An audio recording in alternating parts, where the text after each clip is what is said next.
وہ کافی دیر سے پرواز کر رہی تھی اور کسی تلاش میں تھی۔ مسلسل پرواز کرنے سے اس کے پر بری طرح تھک چکے تھے۔ اسے بھوک بھی ستانے لگی۔ اب وہ کوئی محفوظ ٹھکانہ تلاش کر رہی تھی۔ کافی دیر بعد اسے ایک گھر نظر آیا جہاں صحن میں ایک چھوٹی سی بچی ادھر ادھر پھدکتے چھوٹے چھوٹے چوزوں کو دانہ ڈالنے میں مصروف تھی۔ ننھی چڑیا اس صحن میں اتر گئی اور زمین پر بکھرے دانے چگنے لگی۔ مرغی نے جب اپنے بچوں کے درمیان کسی اجنبی چڑیا کو دیکھا تو وہ ننھی چڑیا کے قریب آ گئی۔ چڑیا اس کی آنکھوں میں چھپے غصے کو بھانپ گئی۔ اسی لمحے وہاں ایک بلی نمودار ہوئی۔ مرغی اور بلی دونوں چڑیا کو ایسے دیکھ رہے تھے جیسے کوئی فتح حاصل کر لی ہو۔ ننھی چڑیا ان دونوں کے ارادوں کو سمجھ چکی تھی۔ چڑیا بھی ان دونوں کو دیکھ رہی تھی کہ اچانک وہاں ایک اور شکاری آ دمکا۔ وہ ایک کتا تھا۔ چڑیا کو دیکھ کر اس انداز میں بھونکنے لگا جیسے مرغی اور بلی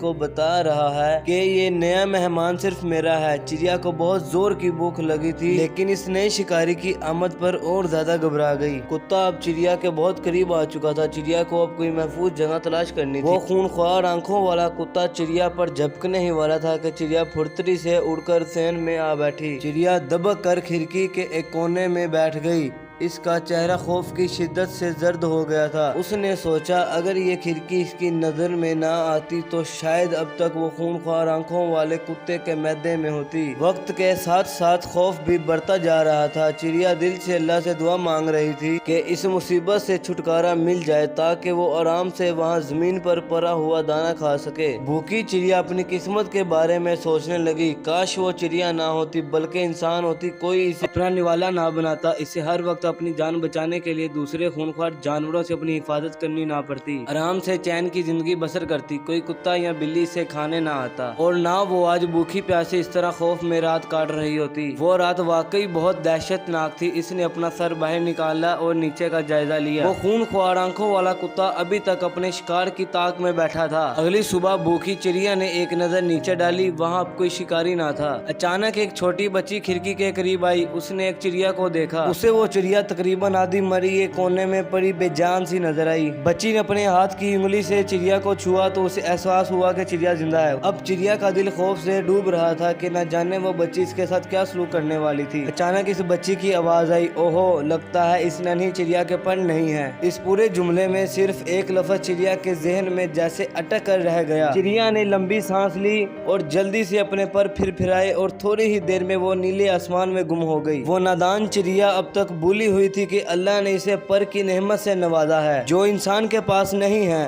ہر جاندار کو اللہ نے مکمل پیدا کیا ہے، بس تھوڑے غور و فکر سے اپنے اندر موجود صلاحیتوں کو خود تلاش کرنا اس جاندار کا کام ہے۔